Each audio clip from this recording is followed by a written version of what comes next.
So we're in West Chelsea, so we're going up to the High Line, which is high, and it's a line.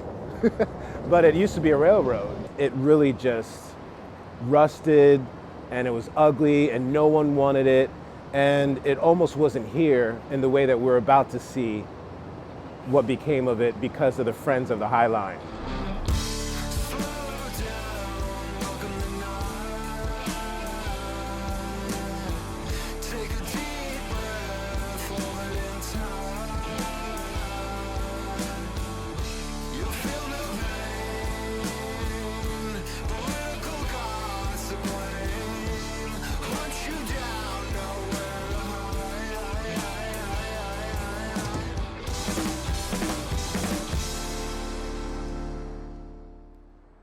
So, the wonderful thing about this place, well, many wonderful things about New York, despite what, some people in the world might say, it's still one of the greatest cities in the world. And it's where I'm from. I'm from Flushing, Queens, born in Flushing Hospital. So I've seen it change, I've seen it grow, I've seen it through some of its worst. One of the reasons we moved is crack became prevalent in our community, and my dad that raised me said, hey, we need to get out of Sodom and Gomorrah, as he called it.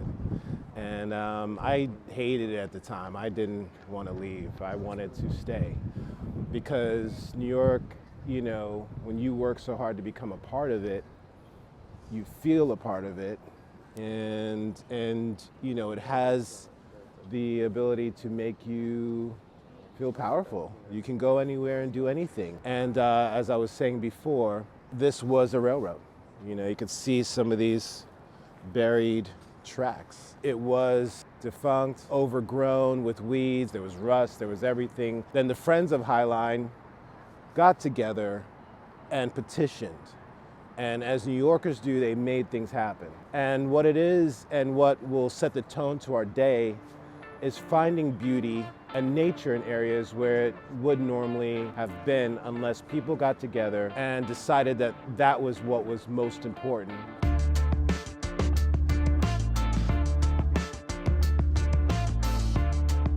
This morning I woke up with the intention of showing you all some of the beauty that I found walking to the High Line. Met up with some wonderful individuals that then told me about this amazing climate science fair. Being able to share this with you was unplanned, but I'm happy to do so because it's an important and pivotal time in history, which is really about how we as humans have affected the planet, and unfortunately not really in the most positive manner.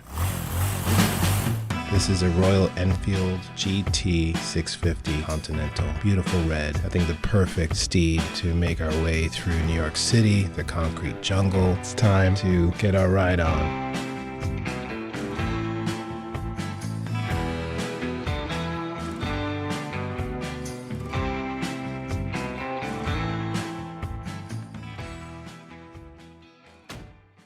That was a long ride. Them potholes are, I was like navigating potholes. So we are here in Brooklyn to visit with the Urban Community Centers. Sarah Baccio is the representative for that we'll be meeting with. She said, look, I've got a farmer's market. You can start there and then we'll go over to the farm where we farm the stuff that they sell at the farmer's market to keep their organization going. But it is about community enrichment, education, nature, health, wellness. A healthy community is a prosperous community.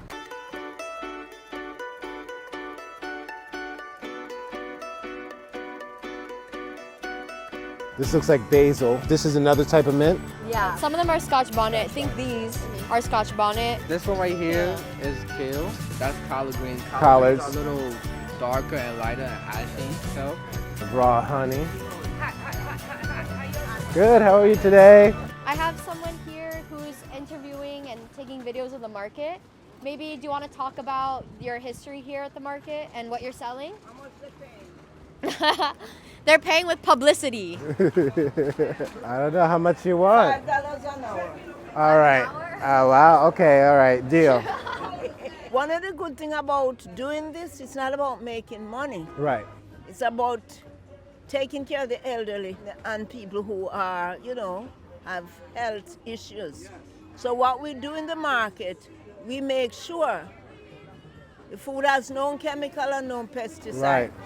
So you're keeping the people healthy Right. through the and food. then as the city advances, even though we have global warming, they are taking the compost from us, making car lots and doing all kind of crazy things. Instead of helping us more to make compost and to increase and get young people in the garden, we are not seeing that. Right. Instead of increase vegetation to lower global warming, they might be looking about building more houses Right. to make Right. money, Right. which is totally against human survival. Well, yeah. Because eventually you So- won't have people to live in the houses. Right? Wow. This is huge. This is bigger than I thought it would be. So we're here at the East New York Youth Farm. This space has been here since 1998. Back in the 90s, before this farm was founded, this was just an empty lot that was used basically as a dumping ground. The gardeners that already lived in this neighborhood, a lot of them came from the Caribbean, West Africa, Latin America, South Asia. They started taking it upon themselves throughout the 80s, 90s to build gardens on these vacant lots and lands. They found that this neighborhood could benefit from more green space, more safe space, places for youth and the young people that live here to invest in themselves, as well as more opportunity for healthy, affordable, nutritious food. So our organization was founded to kind of address those issues, and we do that by working with young people like Dantes here, who's one of our interns. So my name is Dantes. 4 years ago, I was just like a regular kid just doing bad stuff. My brother used to work here, so he introduced me to here. So I was like, oh, let me volunteer. And it was like a little getaway. It was peaceful. I used to love being on the garden, seeing the cats. So we do have farm cats. There's no chilling with the cats. Then I started working 4 years ago.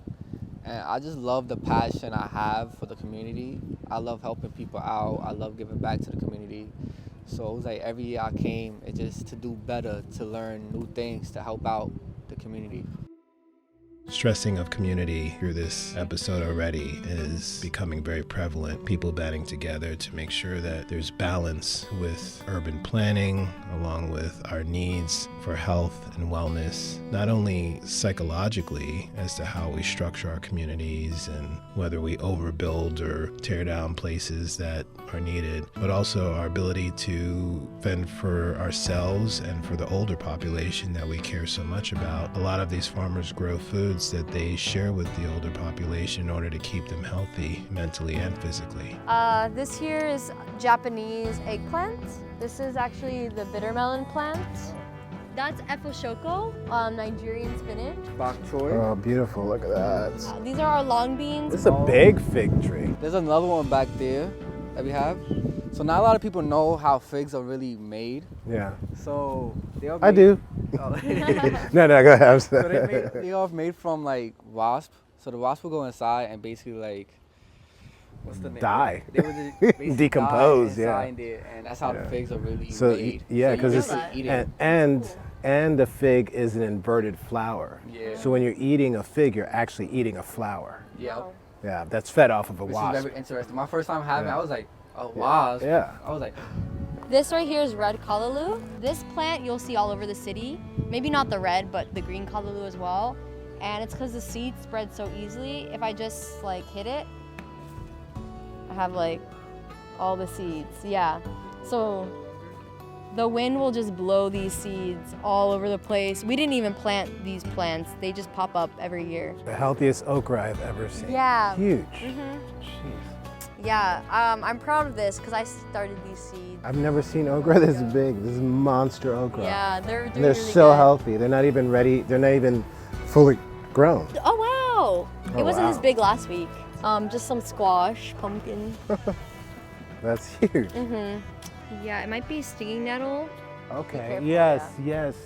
That's Yeah, what it is. It's Nettle. stinging nettle. As we leave this urban farm and farmers market, I feel completely enriched by being immersed into this community, and the deep connection felt is truly inspiring. Our next stop is going back to Manhattan, taking us midtown to the Flow Low Holistic New York City Wellness Center, which is much more than a float spa. Hey, you Hi, must be Dr. Joel. Ben. Yes, so nice to meet you. So thank you for everything. I've got my slippers on. I am in Zen mode. This is our dry flotation. Dry flotation. Yeah, would you like to just give it a quick try? I would love to. Okay, hop up on here, on your back. This is a way to float without getting wet at all. How perfect is this? That's great. One of the many beautiful gifts of being the host of this show is being able to experience all of these wonderful healing and wellness opportunities. This is luxurious right now, what I'm feeling, and I urge everyone to at some point try this. Right, you know, I mean, actually what happens here is, like you saw, the table is kind of flat and solid, and then it just drops out beneath you, and now you're basically floating in water. So you hear some of the bubbles, but then it calms down. We usually give people headphones, right, and just kind of put them in their own little, like soundscape, Let's get vertical again. It almost lets your body, like, you feel like your head is hanging and your feet are hanging, and then the rest of your body comes up, which is nice because it gives you a little stretch. Yeah, right? I love the end like that. Time to get back. Well, you know, it's funny because my patients after treatment, they say, time to get back to reality. I said, no, you were in reality. There's all different levels of reality. So I don't like saying time to get back to whatever. It's all continuous. The hope is that we can think and value enough and more of ourselves to include more services and experiences like this, because that's self-healing. Like, we have to choose to do this, right? And without the choice, making the choice, your life becomes, the reality without this. Magnificent. And I don't use that word much, but this is magnificent. This is a treasure in the city. This is a find for sure. It's like a temple of light. I'm always amazed at how many pockets of goodness you can find when you just know where to look. For those that live here in the city, it's wonderful to know that they don't have to go far. You don't have to go upstate. You can just find this wonderful respite of peace and tranquility and rejuvenation right here in your backyard.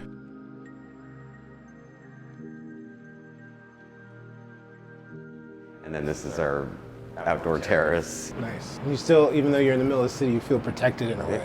Yeah. Like you're, still feeling in a meditative zone. Yeah.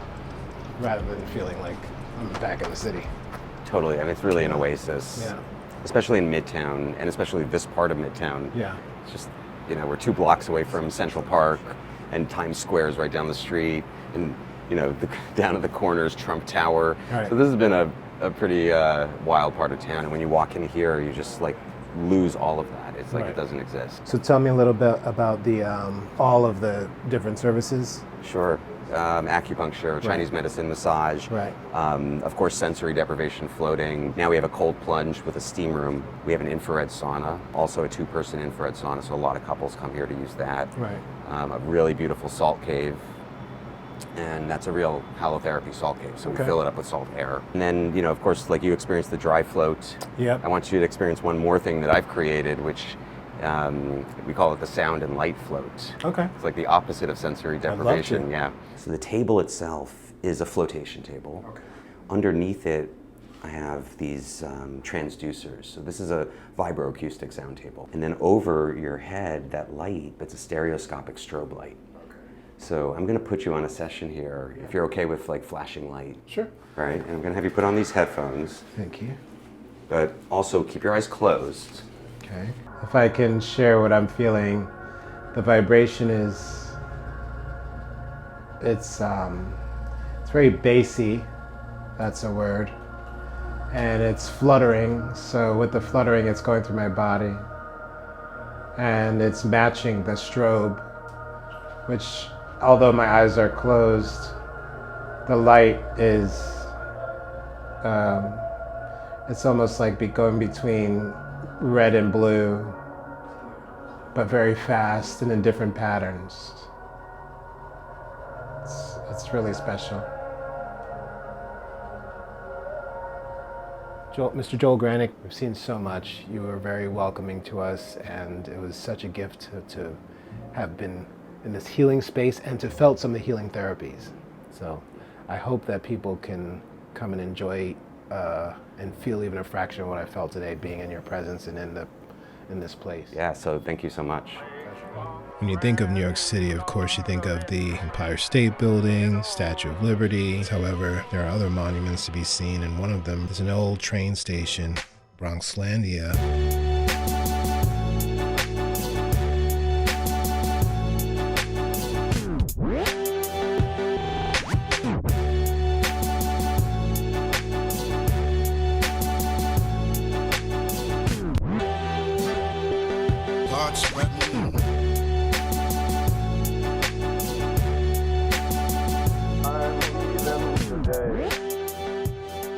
We're at Fantastic, Afrika Baby Bam, Jungle Brothers, real huge, not a band, sorry, group, real huge group from the 90s. So today we're gonna see what he's doing now, many years later, teaching the youth, spreading good vibes, and also fashion, arts, and creativity. Because without the arts, all communities die.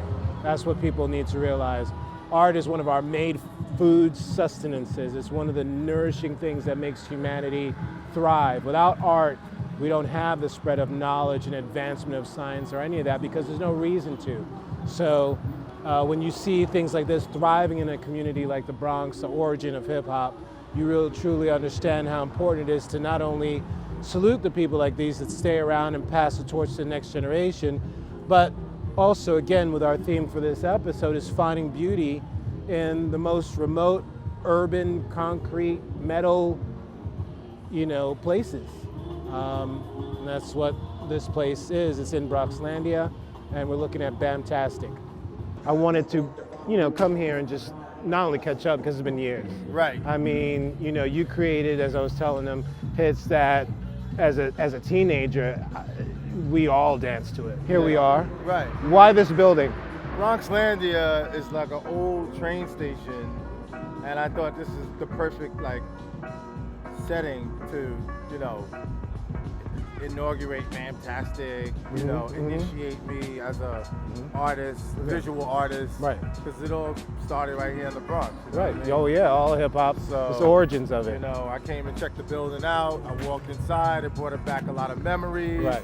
Because there's a lot of new changes going on in all major cities, where the old is being built on top of with the new. New buildings, new tech. Yeah. Transient people coming in and out. Right. Less local people, and you still have that local vibe here. Right. In certain patches, and South Bronx is one of them. Bronx is deep. Yeah. The roots are deep in the people. Yeah. And so it's been the longest holdout. Yeah. Right? Brooklyn even gave over to the Right. gentrification and Right. everything, but Right. Bronx is Right. Right. we talked about hip hop and you created all these beautiful hits. Hip hop is a culture. Right. In order for anything to be a culture, you have to have the spoken word, Yeah. the written word. Right. So spoken word was rap, Yeah, right? yeah. Written word is the graffiti, Graffiti, right. all behind us. Right. The We gotta dance. have a dance, Right. and then we gotta have fashion. We got fashion. So and the hip hop has DJ, everything. So and- that's why it's the largest culture in the world at this point. Right. Honestly, no matter where you go in the world, someone knows something about hip hop. Yeah. It was the freshest, and still is the freshest urban contemporary art. Right. Like the original multimedia before they Yes. called it multimedia. Right. Back in the 50s, I remember my dad telling me stories where they used to take toilet seats and put wheels on it to make their own skateboard. Yeah. Kids were playing in the street with makeshift items. I mean, just And talk that about the turned into dance. turntables. Just talk about the dance and what you needed to dance. You needed cardboard. Right. Why? Or Well, linoleum. cardboard was linoleum, and it was all the stuff that was discarded and left on the streets. Right. Right. And- We turned garbage Right. into precious things. And that's what I'm doing now with my Right. art. Where I'm looking around for pieces that I could use as stencil or Right. to paint on. You Right, know what I mean? right. So I'll pick up the cover of a fan and use that as a stencil, Or I'll pick And all of a up, sudden it's art. scrap Priceless wood. art. Yeah, exactly. Priceless art. You know what I mean? Yeah. Even I find Absolutely. clothes on the street and paint it. You know what I mean? So Absolutely. I mean, look at this broken down, dilapidated building made love it. beautiful, That's- made beautiful by art. That's where we get the term raw from. Yeah. Because hip hop came out of that mess. Right. That dilapidation. That's made why it something cannot beautiful. be broken. You got a new album coming out. Yeah. So that was a project that took about it was sitting in me for about 15 years. Okay. As this hip hop thing is growing and getting a name for itself, it has these other punk influences as well. And I was like, what happened to that? You know what I mean? Like, it was on that Run DMC record. It was on that Beastie Boys record. You know, when Beastie Boys did Cookie Puss, you know, and they were a punk rock band before they were a hip hop band. I was like, where is that energy? Right. You know, I didn't want to make a record where I'm sitting in front of a computer and just, you know, putting things together and clicking in a box, as they say. Yeah. I mean, a lot of people ask me, are you going to continue to produce records? And I was like, yeah, but I'm going to work with musicians, you know what I mean? Yeah. And I wanted to start with just the basic rhythm section, but I wanted it in your face and loud. Yeah. Some good bass, and some your good drums. energy. Yeah, you know, yeah. people look at, you know, there's the craft of songwriting and technique and all that, but then there's some people that don't write well or even sing well, but they put so much power Energy, and soul and energy into it, and I wanted to work with music that pulled that out of me. Okay. So I Do you have a this name punk for it rock yet, project or- called Shut the Fuck Up. Okay, nice, Yeah. nice. You know, and I do a lot of meditation and stuff like that. And I felt like Shut the Fuck Up was like a non-euphemism for what meditation teaches you, which is to be silent, Okay. to be still. Okay. You know what I mean? Yes. But a lot of people say Shut the Fuck Up. It's like a household name, you know, it's like a very used phrase. It's more powerful than be silent. Yeah, you know what I mean? How do people access it? On my Instagram page, Bam_jungle.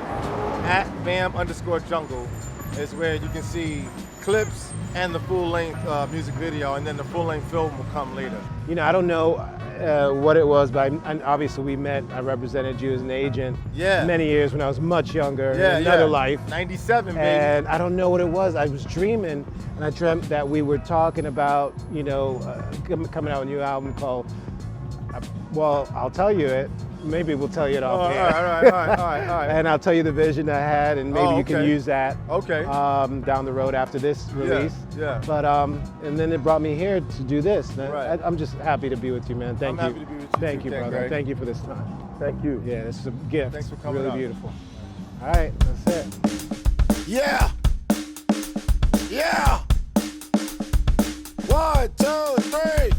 Name, image, and likeness. Sophisticated devices. New York City's connection to hip-hop culture is undeniable. Its ability to take nothing and make it something. Its people. That New York state of mind is real. And with every mile I've ridden today, it's felt more real for me than ever. One of the beautiful things about being on a motorcycle is that you get to feel the environment you're in as you travel through it and become one with your journey. I'm reminded with every twist and turn today that we can not only find beauty when we look for it, but we can also make beauty wherever we go and choose to make it. And community is one of the most beautiful things that I've ever known and have seen whenever I've traveled the world. And the New York community is like none other, because when they get together, they're unstoppable. This is Max Health.